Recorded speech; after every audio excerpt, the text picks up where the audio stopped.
有，你看，这个是飞马座，这是它的阿尔法、贝塔、伽马。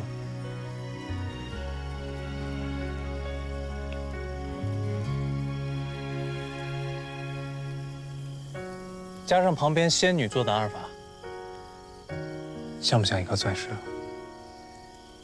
嗯。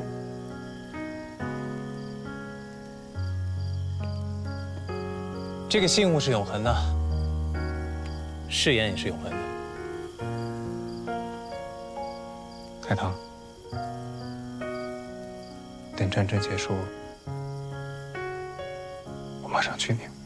微风轻轻，时间消失，我追寻你千万里，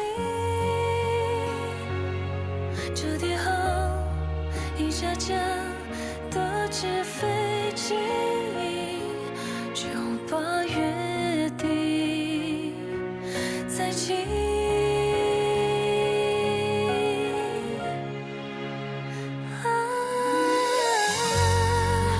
思念交出羽翼，飞往天际，我就在落日晚风处等你，静看季节更替。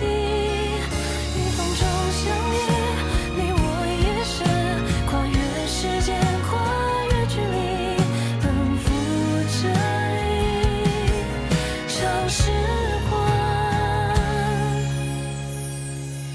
的约定。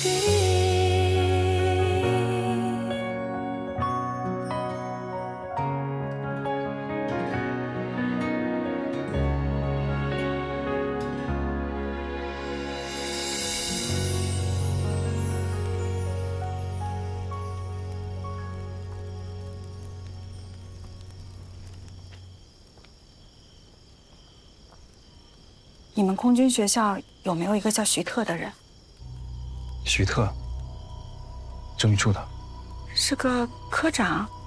对啊，怎么了？我不是很确定，但有一些怀疑。你们的燃油都是从哪儿来的？一般都来自玉门油田，但玉门产量不够，大部分还是需要进口。我从我爸那儿看到一些燃油报税单，有好几批都是从缅北一个叫静安的地方过来的。填报税单那个人就是徐特。燃油的事儿，政协处为什么要插一手？所以，如果有机会的话，我想让你查一下燃油有没有问题。好的，我知道了。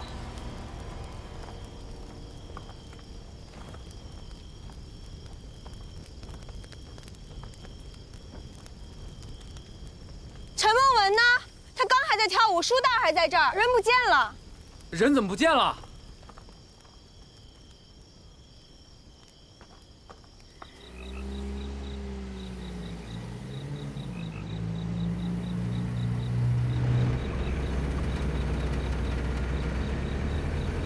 妈。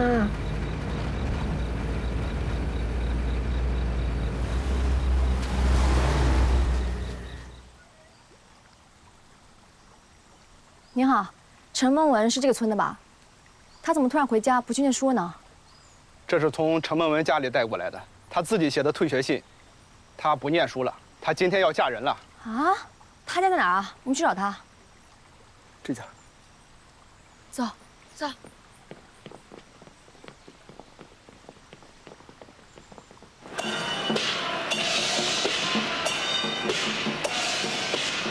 慢点点啊！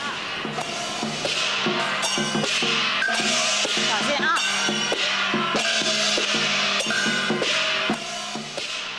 陈梦文，小心啊！陈梦文，陈梦文，陈梦文，陈梦文，陈梦文，我们有话要跟你说。你们要干什么？别误了我闺女出嫁的吉时。你不就是因为梦文是女孩子，一直不想让她读书，你就要逼你女儿出嫁吗？这样吧，白飞百度办你知道吧？我让她把陈梦文的学费给交了，别逼她出嫁了。 陈梦文，你跟我们回学校吧。对呀，跟我们回去吧。陈梦文，孟海棠、白珍珠，你们别闹了，我跟你们不一样，你们拦得了今天，那明天呢？明年呢？他们还会逼我嫁人的。我们乡下女人的困境，不是你们读几句诗、谈几句理想就能解决的。我娘说的对，女孩子读书根本就没有用，就是浪费时间、浪费钱，早晚就是一个嫁人。嫁到夫家，你识的字越多，人家就越嫌弃你。你看看我们这儿，上上下下10几个村落，有几个女孩识字？我这辈子啊，是当不成先生了。即使我读1万遍凤求凰，无忌还是无忌，它变不成凤凰。不是的，你们让开！起轿！起轿！让开！让开！快点！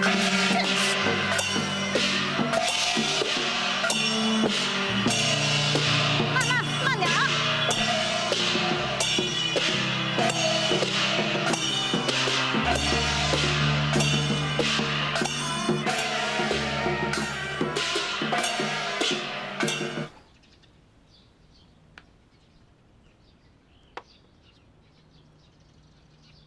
陈梦文的事情，我有一个想法，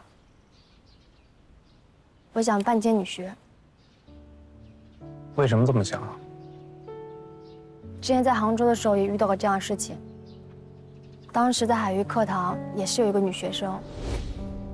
女子呢，不仅仅只是可以生孩子，她还可以读书，甚至可以当一位大将军。王月清要是跟韩光中队2位哥哥好好学习的话，周少君，说不定有一天他还可以带兵打仗，甚至可以打过你。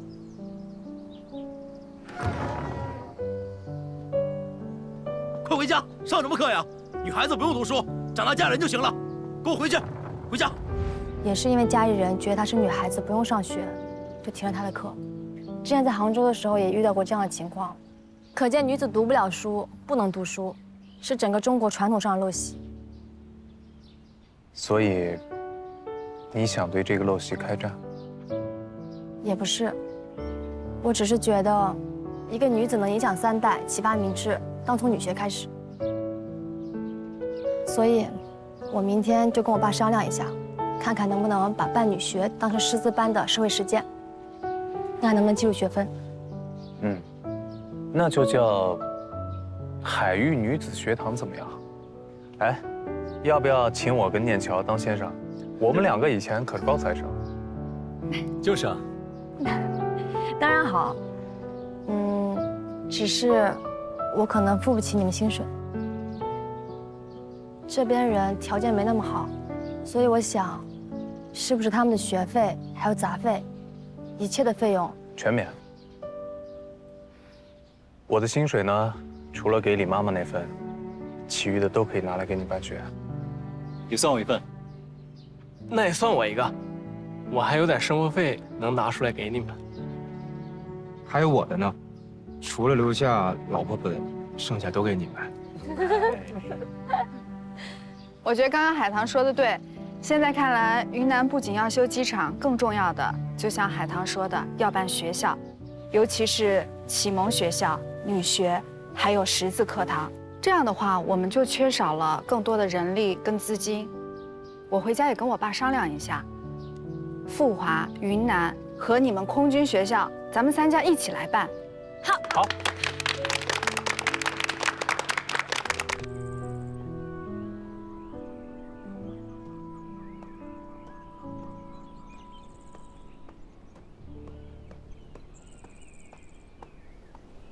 父亲，该吃饭了。哦，你来了。哎，来，看看，这个风洞实验室的设计图，快完事儿了。是吗？这个太好了，之前咱们在南昌造的那个风洞，可比加州理工学院那个大多了。可惜被日本人炸了，还没来及用呢。这次，咱们先建个小的，这个只有南昌的1/3，但是先用着啊。只要能测试我们战机的阻力和升力就行了。现在方案有了，钱，这样，我跟队长好好跟教育长说一说，让航委会把这个钱给出了。好啊，那就看你们的本事了。哦，对了，来，快来！你不是让我把西山号再彻底的改造一次吗？我这次改了，你看，挂担架我摘了，整流罩摘了，还有起落这个照明也摘了。我还给你换了一台发动机。换发动机？你看。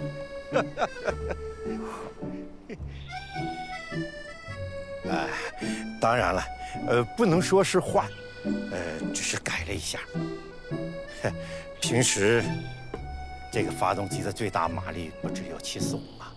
现在我把它提升到了1030。你猜一猜，现在经过我的改装之后，它的速度能达到多少啊？西山号原本420千米每小时，现在480。再猜，不会超过500的。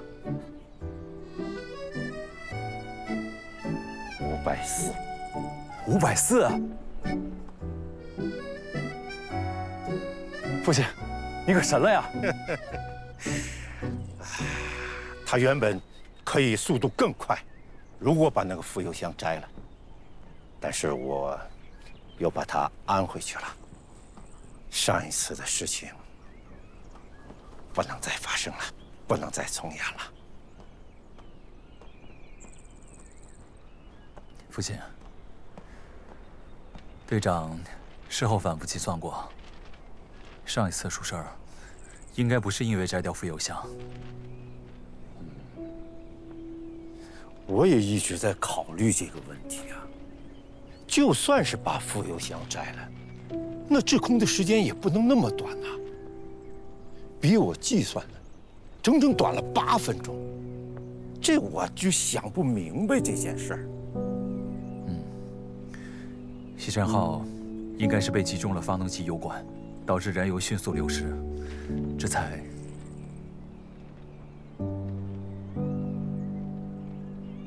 这次这个西山号是谁飞啊？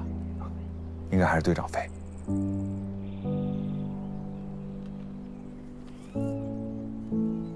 这个西山号也算是浴火重生了。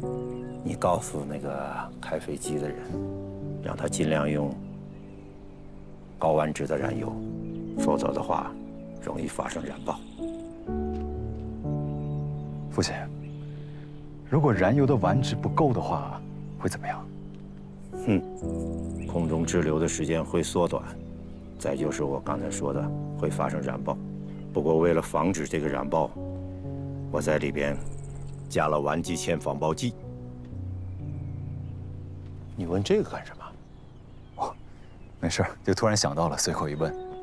父亲，您为什么不亲自跟队长说呀？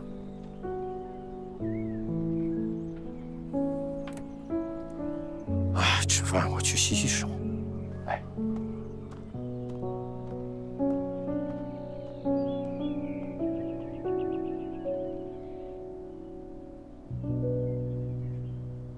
韩光中队的番号被撤销，我争取过，很艰难。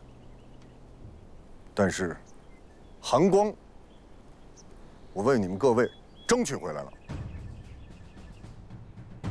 韩光的意义是什么？所谓韩光，代指民间，以我锋芒，护国护民。好，下面我宣布，韩光中队番号继续保留。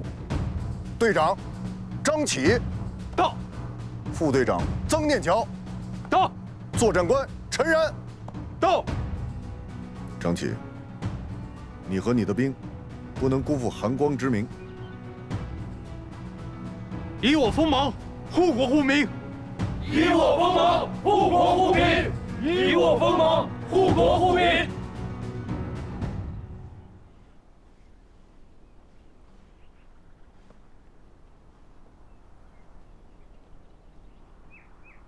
根据组织指示，以我现阶段的任务为，竭尽全力在此风云变化之时，维护抗日统一战线，继续协助国民党空军抗击日军，同时也要警惕国民党的反共行为，还有投降主义。我的代号仍为纯军，也为纯良之心，千钧之力。张启同志，从今日起，你的代号为战卢。你可知道“战卢”二字的意义？战卢之剑，锋锐盖世。若国民政府一心为国为民，则剑在侧，助其锋芒；若背信弃义，则剑飞弃，取其头颅，回归正义。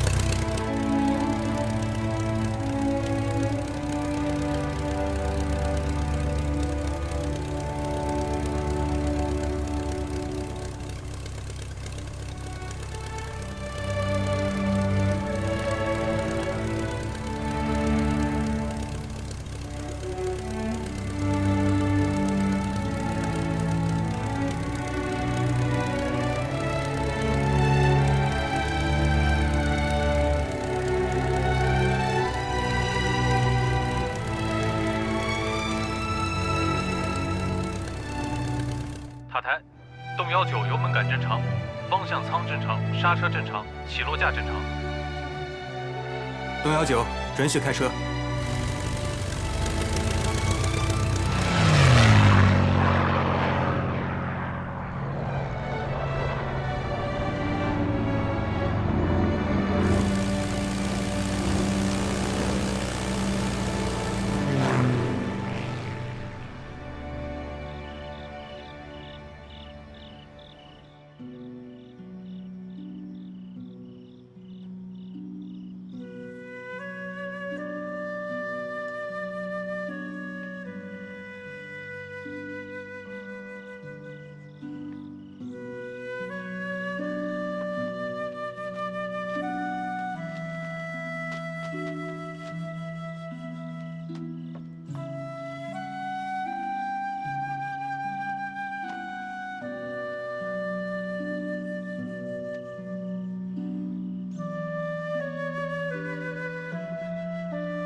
截稿了，写完了。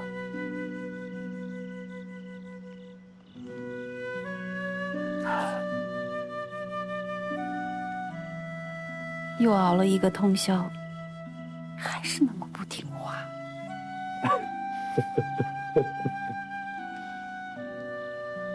南山，在北平写书的时候，每天晚上你会做一碗芝麻汤圆，放些藕粉，放些桂花，再放些红糖。是啊，水磨汤圆，老家的。以后啊，咱们回了北平，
海棠姐姐，我爸爸的课改到了罗峰山，咱们得早点去占位置，不然去晚了又占不到了。哎，丫头们，你们警报带都带了没有啊？带了，带好了。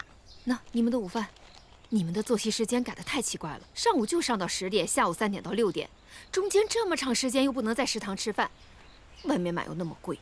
孟伯母最近在防空袭嘛，飞机最近空袭都是11点钟之前了。空袭，到昆明这几年啊，跑警报我都跑习惯了。好啦，别的我都不怕，我就怕你们饿肚子。都收好啊！好了，我们走了，注意安全啊！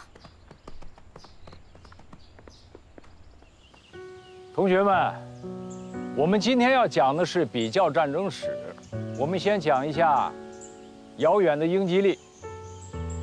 大家都知道，搞绥靖主义的张伯伦下台了，主战的丘吉尔上台了。那么这里我写的是丘吉尔在下院的一场演说，其中有几句关键的话，需要向大家重复一下。丘吉尔说道：“如果你们要问我现在的政策是什么，我说，我们的政策就是要用我们的能力和所有的力量，在海上、陆地上和空中，同一个在邪恶悲惨的人类罪恶史上从来没有见过的穷凶极恶的暴政进行一场战争。如果你们要问我们的目的是什么，那我可以用一个词来回答：你们胜利。最重要的任务就是保护好林先生。好，胜利，不惜一切代价去争取胜利。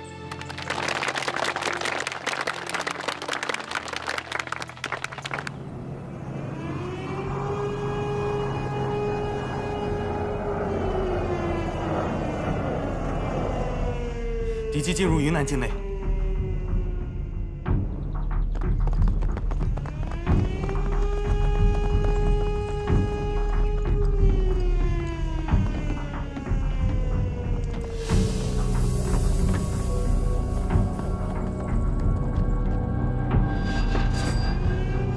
韩光中队集结完毕，等待开车命令。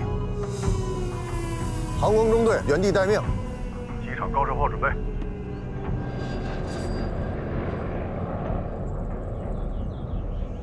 敌机进入昆明境内，有9+9刘陆攻，有零式护航。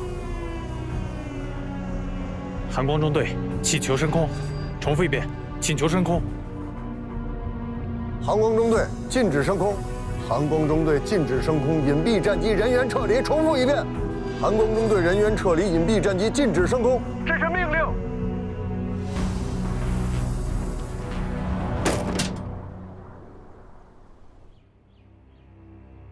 你知不知道这次日军派出的是新型96陆攻22型战机，还增加了大水炮式机枪塔，战斗力比之前11型强得多。你的5架霍克3战机上天就被打成马蜂窝。报告教育长，如此避战，只会增加敌方嚣张气焰，灭我军威风。不避战，实力这么悬殊，怎么打？自南线昆仑关战役，苏联志愿队撤离，咱们就剩下不到100架作战飞机，怎么打？韩光中队只有5架，已经算昆明上空最强的战斗力了。敌22型护卫机枪存在视线盲区，我们从机尾自下而上副高度进入，还有机会。还有机会？敌军还有6架零式护航呢。璧山空战中出现了零式。璧山一战，对战5分钟，敌军打下我方24架战机，10名飞行员牺牲，9名受伤，战事惨烈呀！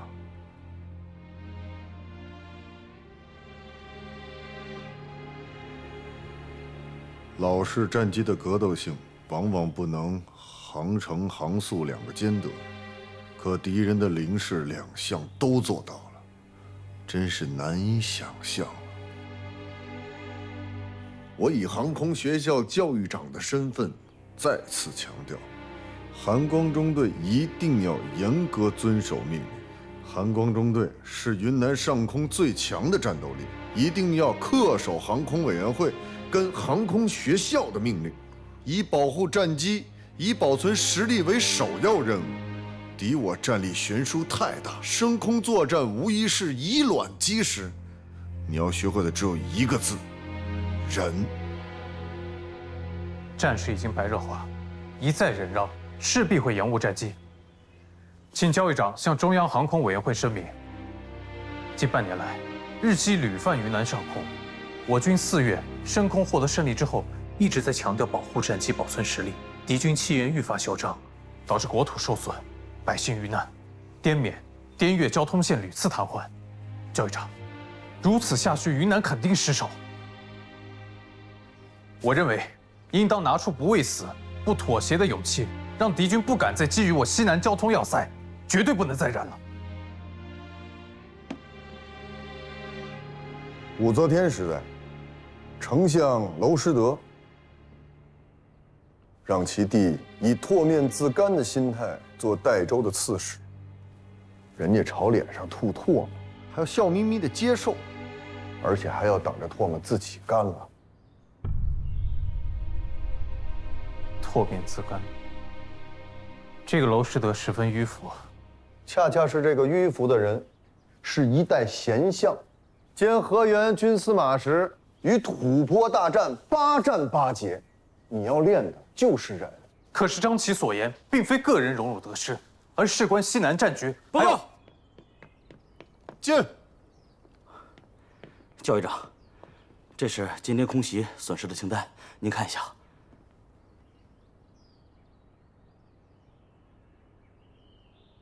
伤亡损失这么大，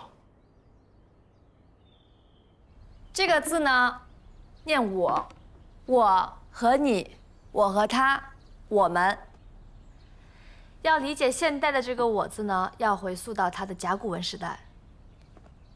这个字呢，是我字的象形字。左边这个呢，像一个耙子，刃部有齿；右边这个呢，像一个手持的柄。整个字体加起来就是一个武器的象形字。同学们，大家看一下，这个象形字像不像《西游记》里面猪八戒手上拿的那个钉耙呢？所以，中国字的“我”这个字呢，原本的意义是手持的兵器，意思就是要告诉我们，要拿起武器来保护好自己。这就是“我”字的含义，大家明白了吗？明白了。好，大家来看另外一个字，同样呢，它也是一个象形字。冰冰，就像一个圆形。你怎么在这儿？很像人们在直视太阳时所看到的形状。啊，这个字是“日”。我国的象形文字是来接小孟先生的吧？也是最形象、演变至今保存。我是来接海棠的，不过我有点事想问你。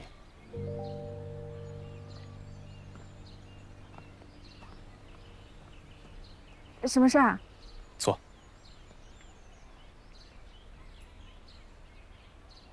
我想问问你洪恩的事情。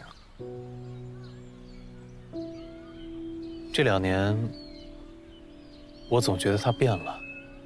我去找过他几次，可他总躲着我。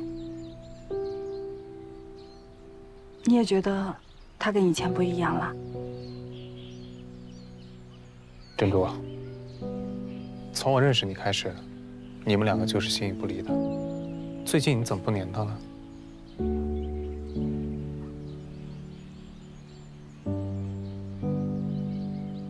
我一直觉得洪恩是一个身怀报国之志的有志青年，是以笔作战的英雄，是不惧强权、一身傲气之人。但现在看来，这应该是我一厢情愿希望他成为的样子。发生什么了？也没什么。你最近怎么样啊？我听我们家老头说，乌家坝执行避战，你们几乎升不了空。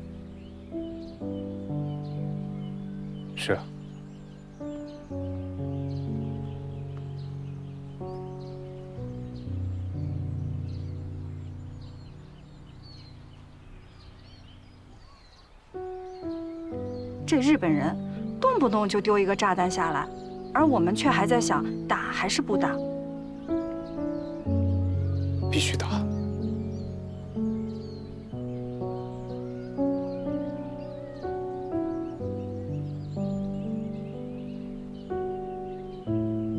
洪恩，要有你这样的志气，也不会路越走越窄。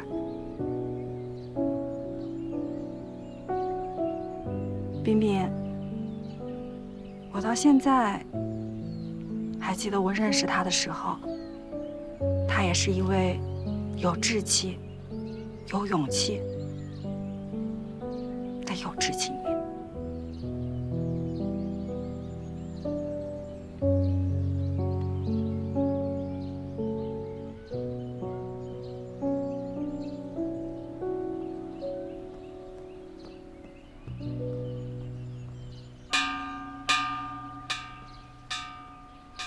好，今天的课就上到这里了。大家回去记得把“我是中国人”这5个字回去默写10遍。好。好，下课。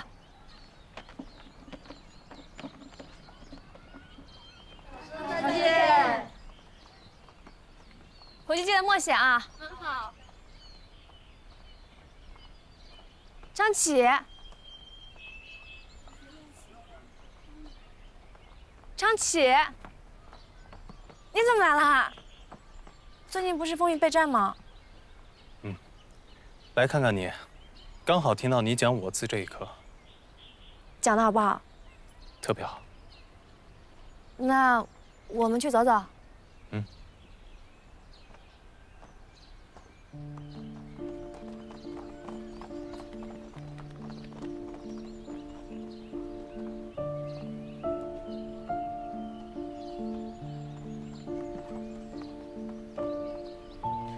前2天搞轰炸，我们这一片损失特别惨重。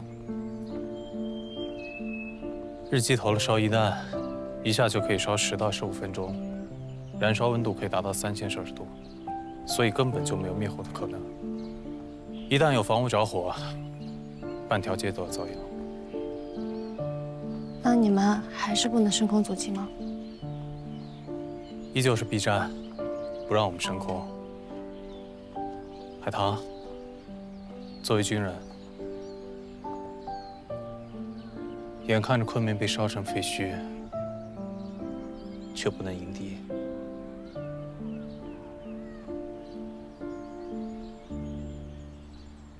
重庆政府不想以卵击石，航空委员会那边更是一再强调，回购一架战机需要多少钱，培养一个飞行员花费的更加是天文数字。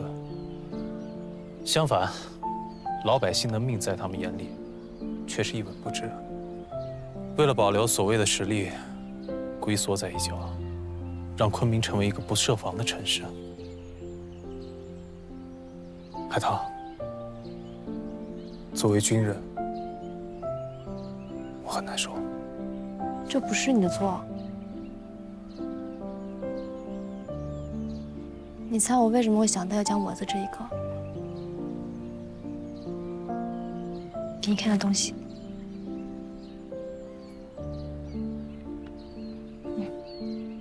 这是群社同学自己出钱印的。论持久战，毛泽东。对。傅华同学都看这个。无论左中右哪一派，大家都看这个。民主桥那边，大家经常吵成一团，但就是这一篇，大家都是服的。你看这段。日本人敢于欺负我们。主要的原因在于中国的民众无组织状态。还有这儿，如果动员全中国老百姓的力量，就造成了陷敌于灭顶之灾的汪洋大海，造成了弥补武器等等缺陷的补救条件，造成了克服一切战争困难的前提。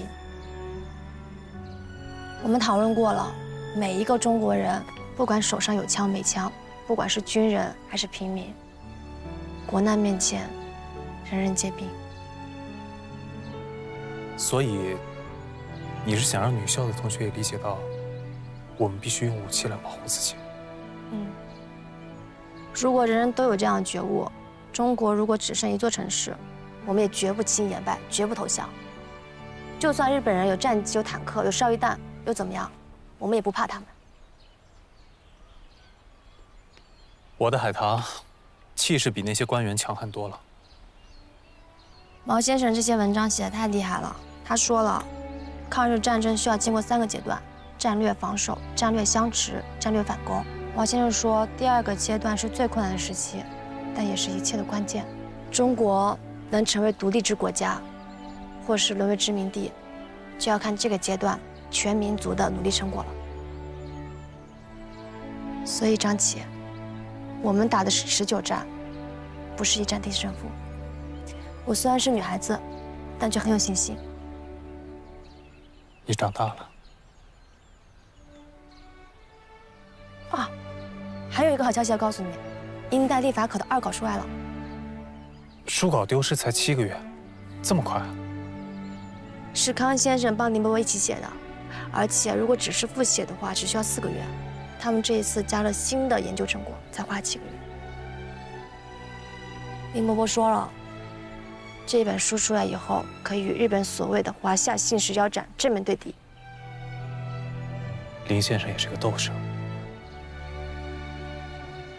林伯伯说，与豺狼对峙，不能躲避，不能惧怕，要迎着他的眼睛，狠揍他的鼻子。所以张琪，昆明不能成为你刚刚说的不设防城市，我们应该让敌方畏惧，让他们害怕。还有别的办法，让他们不敢轻易冒犯我们吗？别的办法？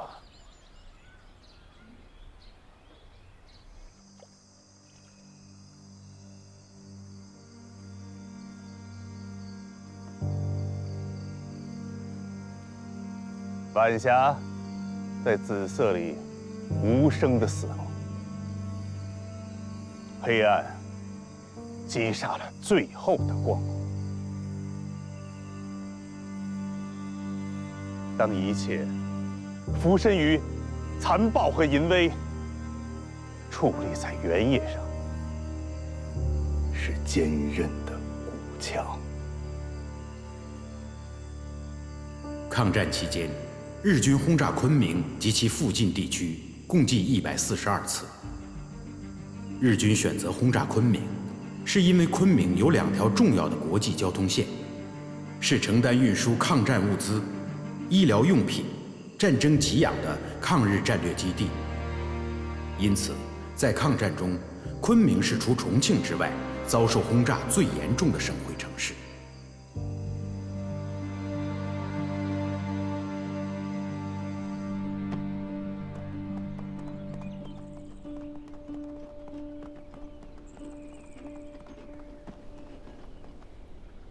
现在我们的飞机不允许升空，更应该想办法加强空中静态防御。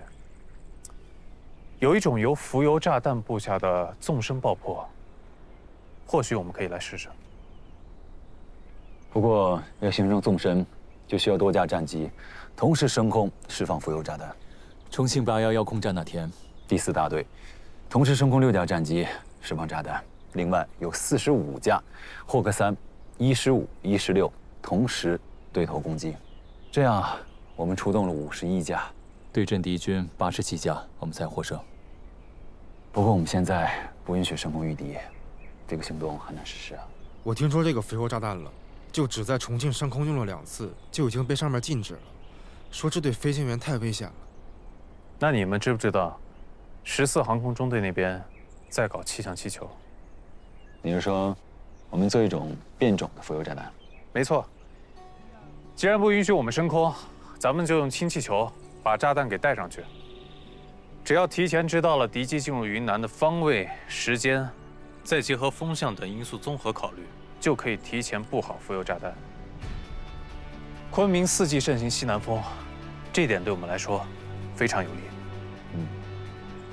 那我们现在就要注意2个问题：一，敌机跟氢气球的飞行高度、速度以及被影响的因素；二，就这个炸弹区的纵深到底有多大，敌机会不会真的撞上去？所以，我们需要一个诱饵。通过几次交手，我发现日本敌机战队，他们有个顾忌，他们不重视编队，一旦看到我们的战机，就一窝蜂地冲上来。我觉得这一点，我们可以加以利用。没错，他们急于求胜，手段看起来凶猛，但实际却缺乏协同。所以我的计划是这样：咱们派一架例行直港战机升空，它只有一个任务，就是引敌机来追，把它引入咱们的炸弹区。这个计划好啊，上面不是不让升空迎敌吗？那咱们不开火，只负责逃还不行吗？我有个问题，说，我们上哪儿搞那么多氢气球？风雨起，它荆棘，向正义正朝夕，儿女情，泪别离，问归期，不尽情。新年一场热血，生与死魂一缕，赤诚雨的花开满地。你看那铁汉刚强怒举，出生必地追求。这山河失败曾平静一生，阑珊回眸念九州。